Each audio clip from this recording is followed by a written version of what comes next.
Hello again. This episode concludes our foray into informal fallacies. First, equivocation. This informal fallacy relies on a key word or phrase shifting in its meaning, either intentionally or unintentionally, between the premises and the conclusion. Because the core term transitions between different meanings across different parts of the argument, the logical connection between the premises and the conclusion is broken, which ultimately renders the reasoning invalid. For example, a feather is light, but what is light cannot be dark. Therefore, it follows that a feather cannot be dark. The fallacy of composition. This informal fallacy involves the erroneous transference of an attribute from the individual parts of an object to the whole object, or from members of a class to the class itself.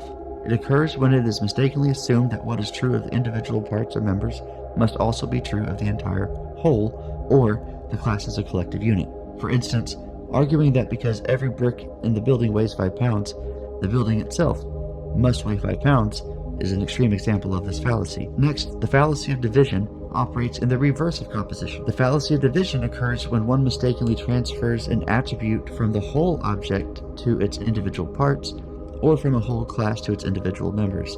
An example of this is arguing that because a dog is enormous, every part of the dog is enormous. Finally, the fallacy of accident or the rigid application of a generalization.